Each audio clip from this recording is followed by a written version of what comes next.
What's going on, everybody? This is Alexi Smith coming at you with another video. I know I didn't make a video in a while, but we got a lot of updates to go over. So the title of this video is the pandemic over? I think we already know the answer. The pandemic is not over yet, but the real question is, are we getting closer to it being over, right? So a couple things I actually wanted to go over with you guys. So when it comes to the confirmed cases in the U.S. and the world right now, in the U.S., a little over 7.5 million confirmed cases. In the world, a little over 36 million cases. When it comes to deaths, a little over 200,000 for the U.S., a little over 1 million for the world, right? So what that means is right now the U.S. is actually contributing close to 20% of all the confirmed cases in the world. That's a huge percentage, compared to the whole world. The U.S. is at 20%. It's not as bad as it was previously, but it's still a high number, right? Next thing is this. Right now, we're 17% lower on our weekly average. So what does that mean? Every week there's new cases. But last week there was 17%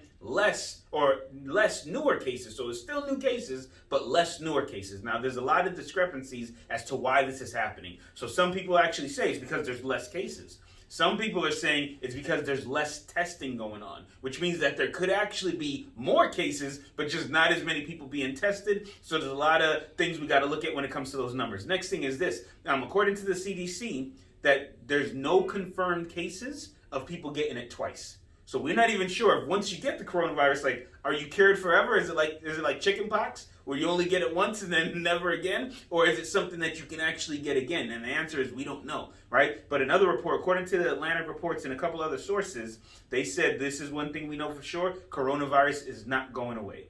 They said it is not going away, so that's something we need to pay attention to. The most important thing that I want to pay attention to, as far as if this is true, if we know that coronavirus is not going away anytime soon, then we got to pay attention to what does that mean, when it comes to our money. And the biggest thing that I really wanted to highlight is when it comes to the different unemployment rates. So right now, at the peak of the unemployment, or at the peak of the pandemic, unemployment was at 15%.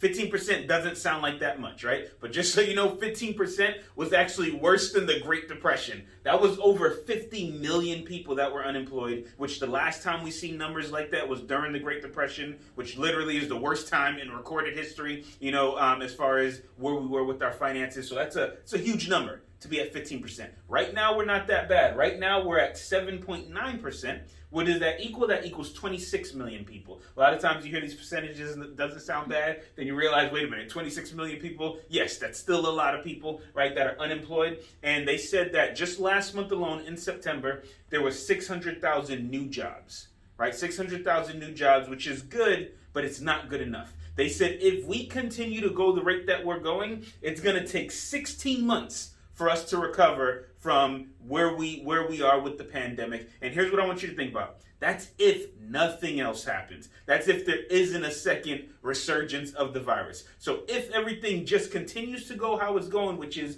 the cases are dropping, the jobs are going up, it's still going to take us 16 months. Right? Why is this such an important thing? I want you to think about this, guys. If you're working at a job, right, that was affected by the coronavirus, if you have been furloughed, if your job is still isn't open, if you worked at the movie theaters, if you worked at Disney, right, if you worked at a lot of different places, then you got to be thinking, well, wait a minute, what am I going to do if I got to wait another 16 months? Before my job backs up, or before things go back to normal. And guess what? I hate to say it, but there's going to be certain jobs in certain industries that are never coming back, right? So you got to plan for this thing, guys, and we got to be thinking about, all right, what are we going to do from now till 16 months from now, at best case scenario, if things are going to go back to normal at the pace we're going now? What should we do as far as, do I have to make a different career choice? Do I have to do something else with my job? Or do I got to think about, going back to school and doing something else completely different? And if I do decide to go back to school, are schools even going to be open, right? So a lot of things for us to think about, guys, right? So I just wanted to bring this to you just to give you an update of where we are right now. We're going to continue to post a lot of videos just to give you some good information on not only what's going on, but what it is that you should be doing, to help what it is for your situation. Hope that made sense, guys. We'll see you again soon.